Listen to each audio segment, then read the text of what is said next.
Assalamualaikum warahmatullahi wabarakatuh. Jumpa kembali dengan saya Rudi di channel Ngulik.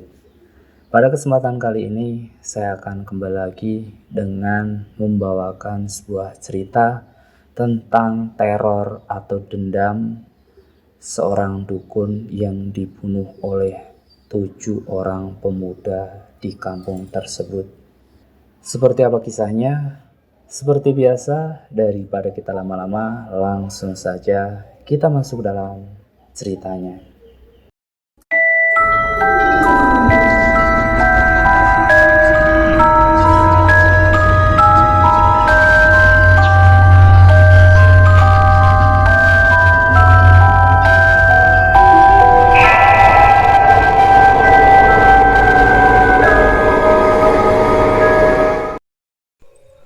Bismillahirrahmanirrahim. Tahun 2010 merupakan tahun di mana saya menjajakan kaki untuk menetap dan bersekolah di kampung halaman mama di daerah Pangandaran, Jawa Barat.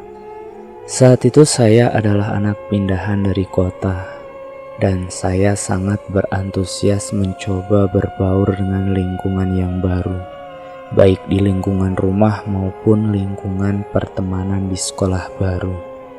Singkat cerita, mungkin karena saya orang yang cepat beradaptasi, saya sudah memiliki 3 orang sahabat.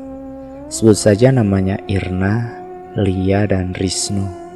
Kami banyak menghabiskan waktu bersama saat jam istirahat pelajaran, sekedar untuk bercanda gurau, saling bertukar informasi tentang lingkungan seputar sekolah, ataupun saling curhat satu sama lainnya. Pertemanan kami bertiga menjadi semakin akrab ketika ternyata rumah kami pun saling berdekatan. Seperti hari-hari biasa saat saya dan 3 sahabat saya menghabiskan waktu di kantin sekolah untuk makan bersama, dan tiba-tiba Lia membuka pembicaraan yang serius. Kalian tahu nggak? Habis ada kecelakaan di tikungan depan rumah si itu. Oh iya? Aku dengar sih katanya ada yang baru kecelakaan ya. Sepeda motor nabrak pohon, jawab Irma dengan datar. Kok aku nggak tahu ya? Kan rumah aku pinggir jalan. Biasanya ada suara sirene ambulan lewat loh, sambung Risno. Saya hanya diam mendengarkan pembicaraan mereka. Apa jangan-jangan si itu minta korban lagi ya? Tanya Lia. Seketika Risno langsung membekap mulut Lia. Diem, jangan dilanjut, ntar kita bisa ikut sial. Amit-amit, katanya sambil mengetuk-ketuk meja. Kali ini saya akan bereaksi dan menanyakan ucapan Lia. Emang kenapa sih? Lagian si itu tuh siapa maksudnya? Ceritain dong, pintaku. Mendengar percakapan kami bertiga, Irna hanya menghela nafas seperti tidak berminat. Yang biasanya Irna sering memberikan komentar, saat ini ia hanya terdiam dan cuma banyak mendengarkan saja. Kita nggak berani ceritainnya, tapi kalau kamu mau benar-benar tahu, coba deh tanya ke kakek kamu atau nenek kamu. Itu pun kalau mereka asli orang Kalipucang, tentang kejadian tragis tahun 70-an. Pasti mereka tahu kok, jawab Risno seperti menyembunyikan sesuatu. Karena rasa penasaran saya dari pertanyaan yang belum terjawab sewaktu di sekolah, akhirnya sepulang sekolah saya langsung memutuskan untuk menanyakan perihal kecelakaan semalam dan sangkut pautnya dengan rumah si itu, yang memang berada di depan tikungan kepada kakek. Kakek mengangguk membenarkan kejadian kecelakaan semalam, dan untuk cerita rumah itu, kakek langsung mengerutkan kening, mencoba mengingat-ingat kembali kejadian tahun 70-an yang sudah 4 dekade lalu. Tetapi kini wajah kakek agak serius dan berkata, "Tapi janji jangan sompral ya kalau udah kakek kasih tahu ceritanya," pinta kakek. Dan saya pun hanya mengangguk saja. Jadi itu kampung kita ini, jadi saat itu kampung kita ini bisa dibilang agak terpencil karena posisinya memang berada di tengah hutan. Aksesnya masih sulit saat itu, tidak seperti sekarang. Sekedar info, padahal sekarang pun yang saya rasakan kampung saya ini masih agak terbelakang. Sepanjang jalan yang minim penerangan, bahkan ketika jalanan utama yang membelah hutan menuju ke arah Pangandaran sama sekali tidak ada lampu jalannya. Pembatas jalan pun seadanya. Di sisi kiri jalanan itu jurang curam dan di sisi kanan hutan belantara yang kini dimiliki oleh pemerintah sebagai kawasan hutan lindung. Sehingga memang tak hayal banyak memakan korban kecelakaan. Ditambah lagi dengan kondisi jalanan yang berkelok-kelok. Bisa dibilang jalur di tempat saya ini jalur tengkorak. Kakek lalu melanjutkan ceritanya. Jika suatu waktu datanglah seorang wanita paruh baya asal Jawa Tengah yang ingin menetap di kampung ini. Sebut saja namanya Nyi Sarwen. Pada awalnya kedatangan Nyi Sarwen disambut baik di kampung. Tidak ada yang menaruh rasa curiga atau apapun terhadap kedatangan Nyi Sarwen ini. Walaupun Nyi Sarwen ini hidup sebatang kara. Ia mengaku suaminya telah lama meninggal dan tidak memiliki anak keturunan. Seiring berjalannya waktu, Nyi Sarwen sudah mulai berperilaku yang mencurigakan menurut warga sekitar. Ia sama sekali tidak pernah terlihat beribadah di dalam masjid, tak pernah terlihat berbaur dalam pengajian, dan juga Nyi Sarwen ini tidak mau bersosialisasi. Ajakan demi ajakan dari tetangga sekitar untuk pergi ke masjid dan mengikuti pengajian pun ditolaknya. Dari mulai ditolak secara halus, sampai dengan bentakan dan usiran kepada para ibu-ibu yang mengajaknya untuk ikut sholat berjamaah di masjid. Kini warga sekitar jadi enggan bertetangga dengannya. Tak ada warga yang mengetahui pasti apa pekerjaan Nyi Sarwen ini, karena ia hanya diam di rumah dan bahkan hampir tidak pernah ia terlihat keluar rumah untuk mencari kayu bakar atau membeli makanan. Oleh sebab itu perlahan muncullah dugaan-dugaan serta kabar burung jika Nyi Sarwen ini sebenarnya memiliki ilmu sesat. Namun kabar burung itu pun tidak bisa dibuktikan begitu saja, karena jarang sekali ada yang mengetahui aktivitasnya di dalam rumah. Ia selalu menutup pintu dan jendelanya rapat-rapat baik pagi, siang maupun malam hari. Hingga pada suatu ketika, terlihat ada seseorang menggunakan delman yang berhenti tepat di depan rumah Nyi Sarwen. Seorang pemuda desa lalu menghampirinya dan menanyakan sedang apa dan ada keperluan apa datang di rumah itu. Lalu sang pengemudi delman itu menjawab, "Saya sedang mengantar tuan saya dari Jawa untuk bertemu Nyi Sarwen. Katanya Nyi Sarwen saat ini tinggal di kampung ini. Lantas, apakah saudara mengetahui ada perlu apa tuan saudara dengan Nyi Sarwen?" Tanya pemuda desa itu kemudian. "Loh, apakah Anda tak tahu anak muda, kalau Nyi Sarwen ini adalah ahli nujum yang terkenal di kampung kami di Jawa Tengah. Selain itu, Nyi Sarwen juga mahir menyembuhkan segala macam penyakit dengan aji-ajiannya. Pokoknya Nyi Sarwen sangat sakti. Menurut orang-orang di kampung tuan saya, Nyi Sarwen ini sedang melakukan ritual untuk menambah ilmu kebatinannya dengan cara hidup berpindah-pindah dari satu kampung ke kampung lain." Terang si kusir. "Oh, pantas saja ia tak mau ketika diajak untuk beribadah di masjid. Ternyata dia ini sesat," ujar pemuda desa itu dengan geram.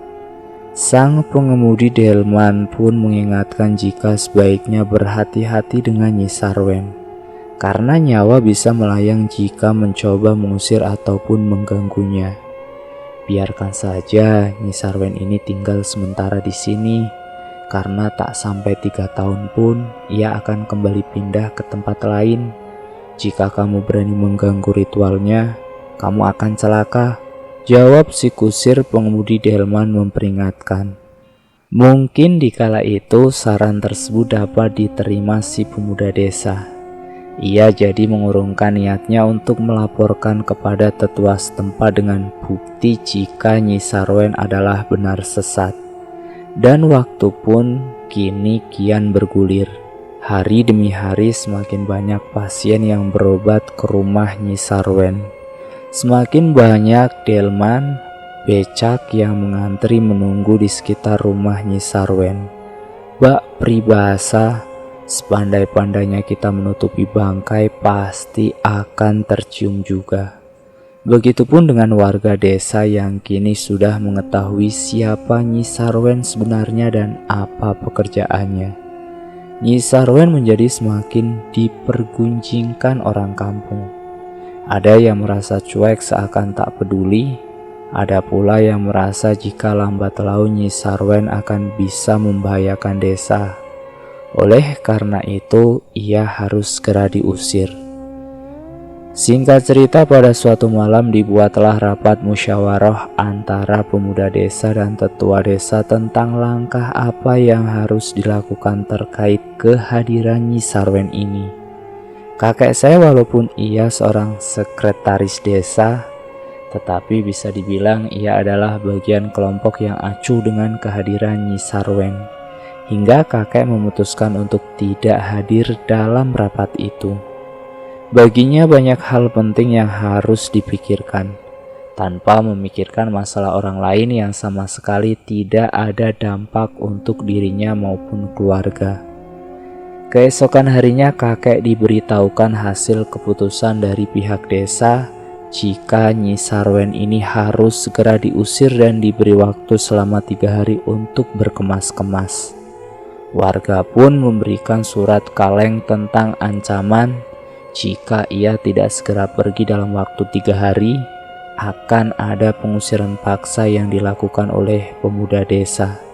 Tetapi nampaknya Nyi Sarwen sama sekali tidak mengindahkan ancaman itu. Bahkan ia masih bertahan dalam rumah itu lewat dari waktu yang ditentukan. Di hari keempat, diadakan kembali rapat musyawarah desa. Para pemuda desa sepakat di hari kelima setelah surat kaleng itu ditujukan kepada Nyi Sarwen, mereka akan segera mengusir paksa Nyi Sarwen apapun yang terjadi. Di hari keempat diadakan kembali rapat musyawarah desa. Para pemuda desa sepakat di hari kelima setelah surat kaleng itu ditujukan kepada Nyi Sarwen, mereka akan segera mengusir paksa Nyi Sarwen apapun yang akan terjadi. Singkat cerita, sore hari pun tiba. Selepas ba'da maghrib, ada sekitar 7 pemuda desa yang mendatangi Nyi Sarwen di rumahnya. Nyi Sarwen, Nyi, keluar kamu Nyi Sarwen, segera tinggalkan kampung kami. Terdengar ketokan dari teriakan para pemuda desa di depan rumah Nyi Sarwen.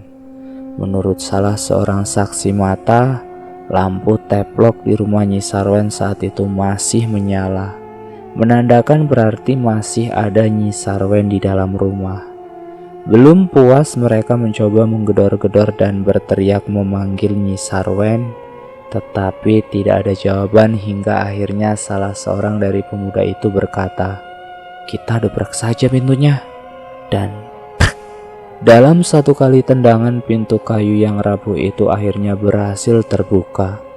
Di dalam rumah terlihat Nyi Sarwen yang sedang santai menggoreng pisang tanpa melihat ataupun berbicara sepatah kata pun. Para pemuda desa langsung mencerca Nyi Sarwen dengan umpatan kasar dan menyuruhnya pergi, tetapi Nyi Sarwen seolah tak peduli. Dan Nyi Sarwen malah berpura-pura tidak ada orang di rumahnya selain dirinya. Ia hanya sibuk menggoreng pisang itu sambil bersenandung. Melihat sikap acuh Nyi Sarwen, gerombolan pemuda desa yang berjumlah 7 orang tadi seperti tambah menjadi kesetanan. Salah seorang berteriak, Kalau kamu gak mau pergi, kita bunuh aja si dukun santet ini. Setuju? Diikuti riuh teriakan 6 pemuda lainnya.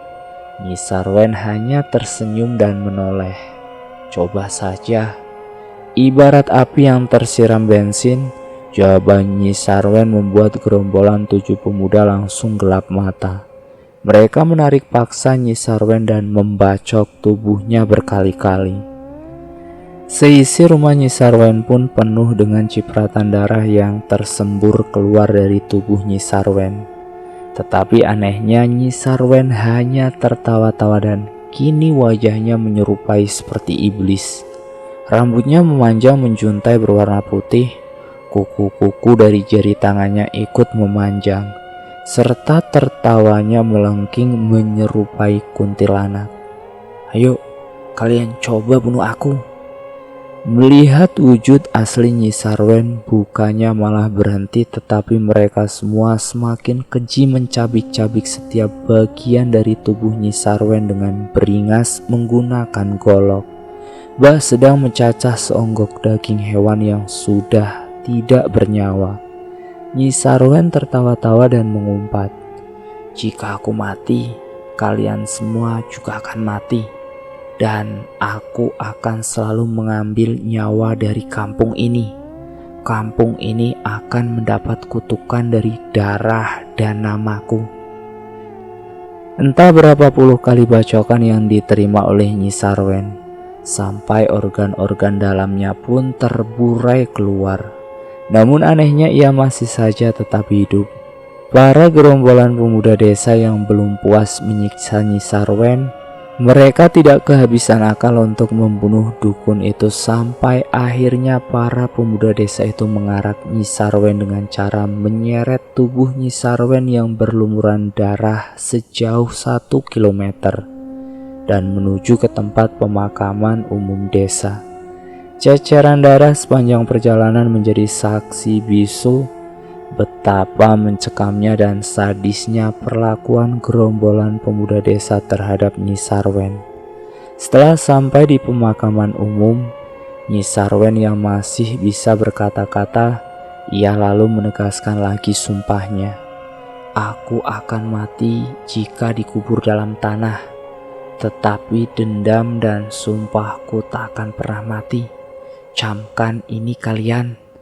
Nyi Sarwen akhirnya dikubur hidup-hidup tanpa disempurnakan. Tidak ada doa ataupun pemandian jenazah yang mengiringi kepergian Nyi Sarwen menjelang ajalnya. Sungguh naas nasib Nyi Sarwen ini.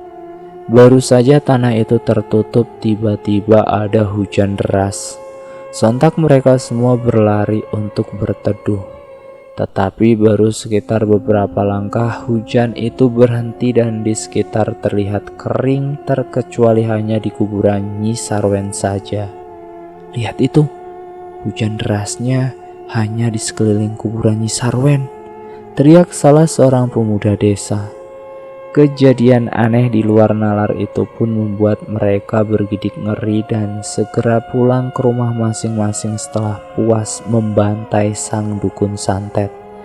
Keesokan harinya, suasana kampung seperti sangat mencekam. Banyak burung gagak berterbangan di atas rumah Nyi Sarwen. Tidak ada riuh lagi anak kecil yang berlarian walaupun di siang hari pasca kematian Nyi Sarwen.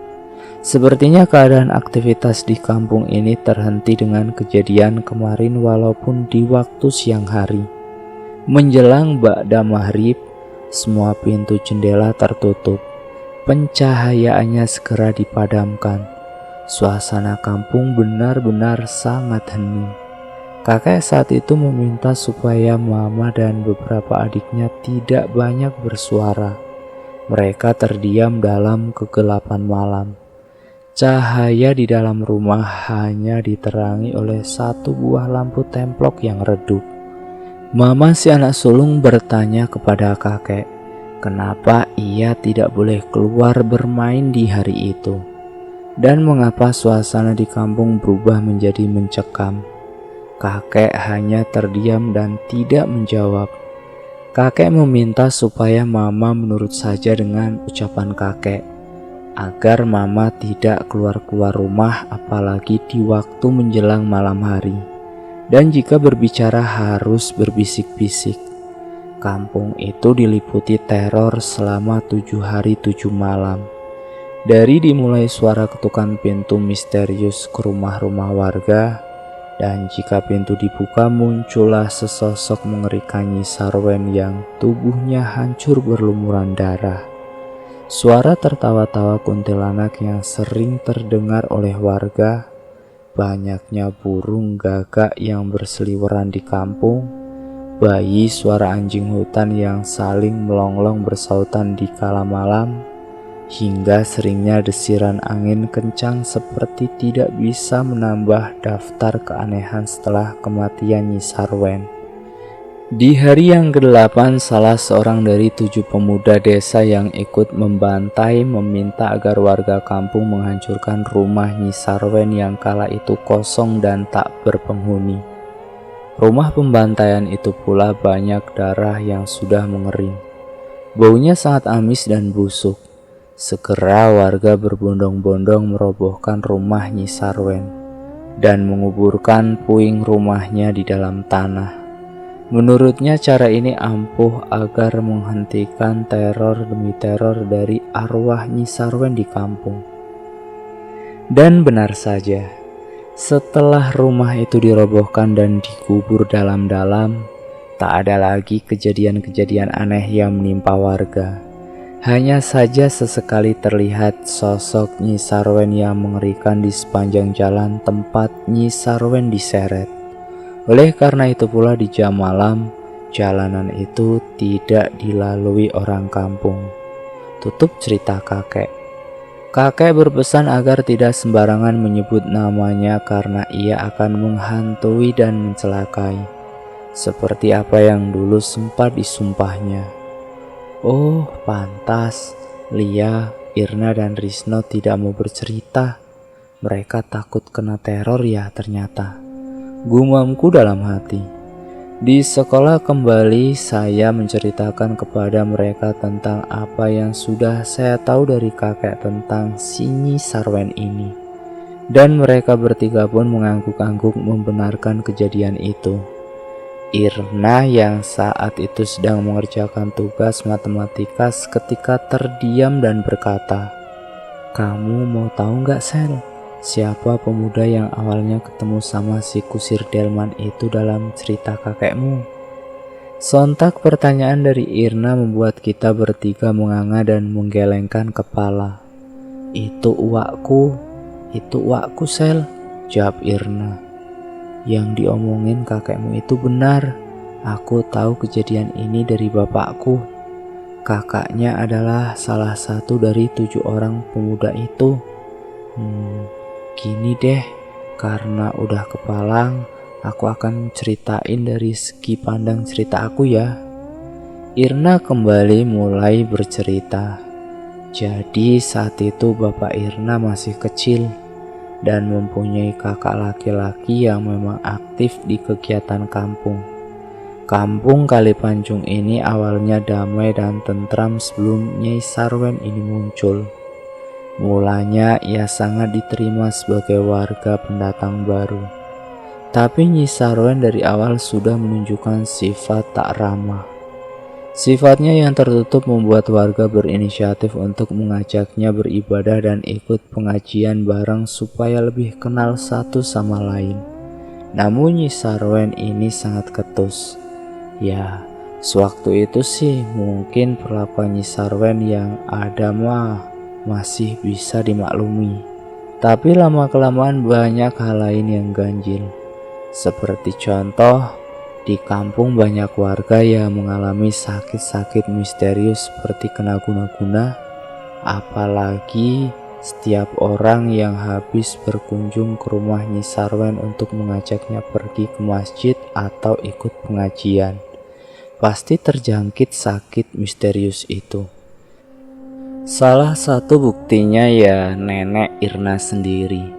Selepas ia mendatangi rumah Nyi Sarwen, entah kenapa neneknya itu terjangkit sakit yang aneh. Sewaktu Uwa Irna ini mendengar jika Nyi Sarwen punya aji-ajian, tanpa pikir panjang Uwa Irna langsung menyimpulkan jika sakit ibunya pun akibat dari santet Nyi Sarwen. Entah benar atau tidaknya, wallahu alam bishawab, kulit sang nenek menjadi gatal-gatal, melepuh dan bernanah. Serta yang lebih mengejutkannya lagi, ternak-ternak milik nenek Irna pun ikut mati. Melihat hal itu, Uwa Irna segera mengumpulkan para tetua dan meminta mengadakan rapat, hingga hasilnya diputuskanlah Nyi Sarwen harus diusir dari kampung.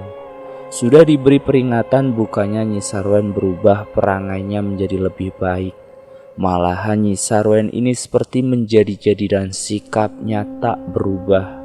Mungkin itu juga yang membuat pemuda desa semakin marah. Sebenarnya tidak ada niat membunuh di awal pengusiran.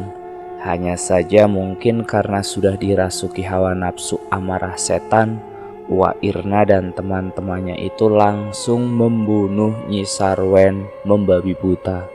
Setelah Nyi Sarwen meninggal, ada teror 7 hari 7 malam. Sampai pada akhirnya rumah Nyi Sarwen dihancurkan. Kini teror ini berlanjut menghantui gerombolan 7 pemuda desa yang menghabisi nyawa Nyi Sarwen tersebut. Irna lalu menjelaskan cerita tragis 7 pemuda desa dari mulai Asep. Asep ini meninggal karena jatuh dari pohon kelapa saat sedang menyadap gula. Bagian kepalanya hancur, salah satu bola matanya keluar dan isi kepalanya langsung berceceran seperti buah semangka yang pecah. Kejadian Asep meninggal tidak lama setelah Nyi Sarwen meninggal, mungkin di hari yang ke-10. Lanjut ke cerita si Budi. Dia meninggal tersengat aliran listrik. Saat itu listrik baru mulai memasuki ke kota Banjarsari, Jawa Barat. Dan Budi ini adalah salah satu buruh harian lepas di sana.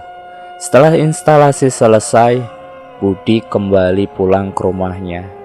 Tapi naas, baru sehari kerja si Budi ini kesetrum listrik sampai badannya hitam mengering yang tersisa hanya tulang dan kulit.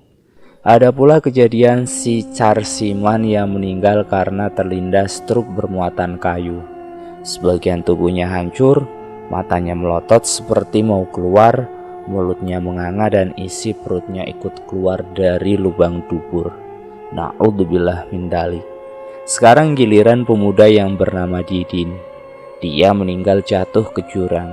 Hanya ditemukan motornya saja yang tergeletak di pinggir jalan dan hanya ada bekas ban motornya saja yang mengerem di aspal. Mungkin saat itu Didin terpental karena menghindari sesuatu lalu masuk ke jurang. Tak habis kengeriannya, Irna masih terus melanjutkan ceritanya. Dan berikutnya adalah kisah dari Endang. Endang yang gemar sekali memancing, berhembus kabar tiba-tiba hilang tenggelam dan jasadnya tidak pernah ditemukan di sungai. Kejadian-kejadian yang telah menimpa teman-temannya ternyata berpengaruh dalam psikologis pemuda yang bernama Fikri. Fikri ditemukan meninggal gantung diri karena tidak kuat merasa diteror dengan penampakan Nyi Sarwen yang sangat menyeramkan dengan perutnya bolong hampir menyerupai kuyang. Fikri mengaku jika hampir setiap hari ia diteror sosok mengerikan itu. Berbagai macam cara sudah diusahakan oleh pihak keluarga Fikri, dari mendatangi kiai sampai dengan mandi kembang 7 rupa. Sosok Nyi Sarwen enggan berpaling darinya. Hingga akhirnya ia memutuskan untuk gantung diri di bawah pohon. Nah, yang terakhir adalah uwak dari Irna, yaitu Uwak Gino. Uwak Gino menjadi gila dan akhirnya juga meninggal karena sakit-sakitan.